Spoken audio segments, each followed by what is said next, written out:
নৌকাতে আসলে পানি উঠে গেছে, যার জন্য আমাদের একটু রিস্ক হয়ে যাচ্ছে ভাই। এই সৌন্দর্যটা দেখার জন্য আমরা আসছি না। ও সেই একটা কালার, কি ভিউ ভাই, ভিউ তো মনে হচ্ছে আগুন লেগে যাচ্ছে। অস্থির আসলে ভাই। আমরা যখন নিউজিল্যান্ডের মানে এটা বাংলাদেশের ভিউ হচ্ছে না এরকম মনে হচ্ছে। সারা ভিউ কি রে ভাই, মাথা নষ্ট করে ভিউ। এই নড়াচড়া সবাই কম করে না, কি ভিউ রে ভাই, মাথা নষ্ট করা ভিউ আসলে। এই আঙ্কেল কোনো সমস্যা আছে? না সমস্যা হলে কই নামার সময় খুব আস্তে আস্তে নামতে হবে। এই সুন্দর ভিউ দেখতে এসে যদি তলায় যায়। চলে আসছি না আমরা, চলে আসছি আস্তে আস্তে, এটাই বলতেছি যে নামার সময় কেউ তাড়াহুড়া করেন না, তো খুবই সাবধানে নামতে হবে আস্তে আস্তে, কেউ তাড়াহুড়া করবেন না।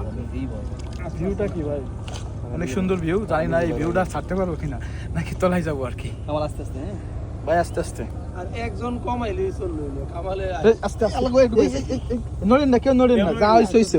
ওরে বাবা পানি উঠে যাচ্ছে রে। আঙ্কেল কয়েন, আঙ্কেল কে নামবে? আচ্ছা আস্তে আস্তে নামেন, আস্তে আস্তে আস্তে আস্তে। না লাভ দেন না ভাই, লাভ দিলে জাকিতে পড়ে যাবো আরো। আস্তে আস্তে নামেন, এই আরে নড়েন না ভাই।